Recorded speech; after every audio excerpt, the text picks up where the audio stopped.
Okay okay toss toss గురించి మాట్లాడుకున్న సందర్భం మరి కాసేపట్లో టాస్ ఎవరు గెలవబోతున్నారని తెలిసిపోబోతోంది అండ్ ఆ తర్వాత మ్యాచ్ టర్నింగ్ పాయింట్ అని చెప్పుకోవాలి. ఒకసారి నేను సుధీర్ దగ్గరికి వెళ్ళే ప్రయత్నం చేస్తాను. సుధీర్ గారు, toss, oh my god, oh my god, big breaking news and it is on the screens of RTV. New Zealand toss గెలిచింది, బౌలింగ్ ఎంచుకుంది అండ్ బ్యాటింగ్ ని టీమ్ ఇండియాకు విడిచిపెట్టింది. How it is gonna be? History repeat కాబోతోందా? History recreate కాబోతోందా? ఈ రోజు New Zealand కి కలిసి రాబోతుందా లేకపోతే ఇండియాకు కలిసి రాబోతుందా? డీటెయిల్ గా మాట్లాడుకునే ప్రయత్నం చేస్తాం. ఎందుకంటే ఇంతవరకు జరిగిన T20 సిరీస్ లో 2007 నుంచి ఈ రోజు వరకు జరిగిన అంటే మొన్నటి వరకు జరిగిన T20 సిరీస్ లో ఎవరైతే టాస్ గెలిచారో వాళ్ళే విన్ అయ్యే పరిస్థితి, ఎక్సెప్ట్ వన్ ఈక్వేషన్. బట్ ఈ రోజు ఏంటి మాట్లాడుకునే ప్రయత్నం చేద్దాం. అండ్ నాతో పాటు సుధీర్ జాయిన్ అవుతున్నారు, సీనియర్ స్పోర్ట్స్ జర్నలిస్ట్ సుధీర్ నాతో పాటు లైవ్ లో జాయిన్ అవుతున్నారు. బట్ అంతకన్నా ముందు బ్రేకింగ్ న్యూస్ చూద్దాం. Here it is on the screens of RTV. India versus New Zealand. Big breaking news here it is. India versus New Zealand match లో కీలకమైన development. Toss గెలిచింది న్యూజిలాండ్ అండ్ బౌలింగ్ ఎంచుకుంది. దానికి సంబంధించి big breaking news చూస్తున్నారు. Bharat versus New Zealand. Toss గెలిచి bowling ఎంచుకుంది New Zealand and toss గెలిచి బౌలింగ్ ఎంచుకోవడంలో న్యూజిలాండ్ వ్యూహం గురించి మాట్లాడుకోవాలి. ఎందుకంటే హై వోల్టేజ్ మ్యాచ్ లో చేసింగ్ చేయడం it's not that much easy. స్టేడియానికి భారీగా ప్రేక్షకులు తరలివచ్చారు. 130,000 మంది గురించి మాట్లాడుకుంటున్నారు.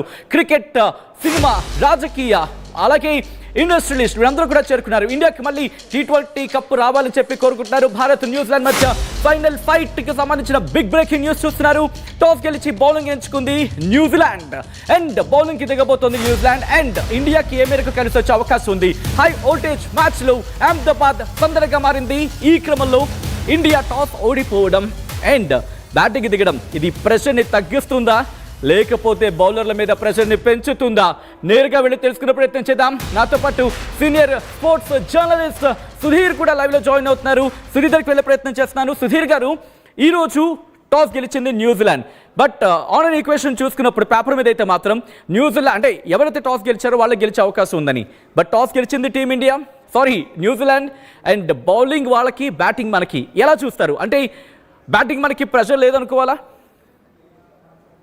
I think it might be good toss lose అనిపిస్తుంది. ఎందుకంటే ఫైనల్ లాంటి మ్యాచెస్ లో ఎప్పుడు బ్యాటింగ్ చేయడం అనేది చాలా ప్లస్ పాయింట్ అవుతుంది. అండ్ ఇండియా ఒకవేళ 190 అరౌండ్ స్కోర్ చేసినట్లయితే that can be good total on this wicket. దానికంటే ఎక్కువ ఈవెన్ 180+ ఏ వచ్చా కానీ బోనస్ రౌండ్స్ కావచ్చు. ఎందుకంటే సెకండ్ టైం బ్యాటింగ్ చేస్తున్నప్పుడు నేను అనుకుంటాను బిట్ ఆఫ్ ప్రెషర్ అనేది క్రియేట్ చేయవచ్చు. బికాస్ లాస్ట్ మ్యాచ్ లో కూడా చూసాం Indians were happy to bat first actually. And India ఆ మ్యాచ్ లోనే కాకుండా పాకిస్తాన్ అగెన్స్ట్ కూడా టాస్ ఓడిపోయిన తర్వాత సూర్యకుమార్ యాదవ్ క్లియర్ గా చెప్పాడు, Sachin we are happy to bat అని చెప్పి. And I don't know what he said today because నేను మీతో మాట్లాడుతున్నాను. But batting first I think final matches లో it's not a bad thing because if you put up a decent total you can put the opposition under pressure, tremendous pressure. Another big breaking news, big development and no changes in the team అంటూ కూడా team India చెప్పుకొచ్చింది. అంటే ఇక్కడ ఏం వ్యూహం అనుకోవాలి? రింకు సింగ్ ని Abhishek Sharma place లో తీసుకొస్తారు అనుకున్నారు, కుల్దీప్ యాదవ్ ని వరుణ్ చక్రవర్తి ప్లేస్ లో రావచ్చు అనుకున్నారు. And at the same time ఇలా 2 ఈక్వేషన్స్ క్యాలిక్యులేషన్స్ కనిపించాయి. సో కాన్ఫిడెన్స్ అనుకోవాలా లేకపోతే ఎట్లా చూడాలి సుధీర్ గారు దీన్ని? ఆ టీమ్ సేమ్ ఫాలో కావడం మనం అదే మాట్లాడుకుంటూ వచ్చాం. అభిషేక్ శర్మను డ్రాప్ చేసే ఛాన్స్ లేదు. నిన్న కూడా మాట్లాడుకున్నాం. ఏదైనా ఒక మార్పు కోరినట్లయితే ఓన్లీ కుల్దీప్ యాదవ్ విషయంలోనే ఆలోచించవచ్చు. బట్ ఆ విషయంలో కూడా సూర్యకుమార్ యాదవ్ కొంచెం క్లియర్ గానే మొదటి నుంచి ఉండడం చూసాం మనం. So that is I think winning combination కొనసాగించడానికి ఒక నిర్ణయం కావచ్చు అది. Because Varun Chakravarthy of course కొంచెం రన్స్ ఇస్తున్నాడు కానీ బట్ ఈ రోజు you never know he might come up with actually. And ఆ కాన్ఫిడెన్స్ కెప్టెన్ కుంది, మేనేజ్మెంట్ కుంది కనుక వాళ్ళతోటే కొనసాగుతున్నారు. అండ్ ముఖ్యంగా సంజు సామ్సన్ టాప్ ఆర్డర్లో రన్స్ స్కోర్ చేయడం అనేది ఒక ప్లస్ పాయింట్ అయిపోయింది. ఆ ధీమాతోటి అభిషేక్ శర్మను కూడా ఇంక్లూడ్ చేశారు. Because Abhishek Sharma we all know that is a power play player అండి. పవర్ ప్లేలో ఒక 4-5 ఓవర్స్ అతడు ఉన్నా కానీ నేను అనుకుంటాను India can get up to very good start. And ఆ కాన్ఫిడెన్స్ కెప్టెన్ కుంది, మేనేజ్మెంట్ కుంది. అండ్ మీరు అన్నట్టుగా అభిషేక్ శర్మ ఇండియన్ ప్లేయర్ మన ఇండియాలో Indian player that IPL match ఆడిన ఎక్స్పీరియన్స్ ఉంది కాబట్టి ఈ పిచ్ దానికి కలిసి వచ్చే అవకాశం ఉందా? అండ్ ఈ రోజైనా కనీసం తన పాత ఉగ్ర రూపాన్ని చూసే అవకాశం ఉంటుంది అనుకోవాలా? ఐ థింక్ అభిషేక్ శర్మ రూపంలో నేను మిమ్మల్ని చూస్తున్నాను. అక్కడ బ్యాట్ పట్టుకొని హెల్మెట్ పట్టుకొని రెడీగా ఉన్నారు మీరు రన్ స్కోర్ చేయడానికి. సచిన్ చాలా వండర్ఫుల్ గా కనబడుతున్నారు కూడా. యా హోప్ సో అబ్సల్యూట్లీ మీరు అన్నట్టుగా ఈ రోజు అభిషేక్ శర్మ నుండి ఒక స్పెషల్ అభిషేక్ శర్మ ఇండియన్ చూసే ఛాన్స్ ఉంది. Because is a match winner అండి and is a big match player also. ఎక్కువ ప్రెషర్ అనేది ఎప్పుడు కూడా క్రియేట్ చేసుకోవడం, ప్రెషర్ లో ఉన్నట్టే కనబడదు అసలు. అవుట్ అవుతున్నప్పుడు, స్కోర్ చేస్తున్నప్పుడు.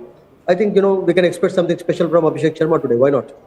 బట్ అంటే న్యూజిలాండ్లో 2 చేంజెస్ కనిపిస్తున్నాయి బౌలింగ్లో అనేది. ఎందుకు వాళ్ళ ఈ డ్రాస్టిక్ చేంజ్ అనుకోవాలి బౌలింగ్లో? I don't know who are there because you should tell me ఎవరిని తీసుకున్నారో మనకు తెలుసు. మీరే చెప్పాలి న్యూజిలాండ్ టీమ్. అండ్ అప్పుడు ఆఫ్ కోర్స్ సెకండ్ బికాస్ ఆ చేంజెస్ ఏవి మీరు చెప్తే we can talk about it because I'm talking to you actually. నేను మీతో మాట్లాడుతున్నాను కనుక నాకు అక్కడ రిపోర్ట్ చూసే ఛాన్స్ లేదు. That is they decision. Maybe వాళ్ళకు కొంతమంది పైన కాన్ఫిడెన్స్ లేకపోవడం, లేకుంటే కొంతమంది ఈ పర్టికులర్ మ్యాచ్ లో ఫిట్ గా అవుతారు అన్నటువంటి ఒక ధీమా కెప్టెన్ కు ఉండవచ్చు.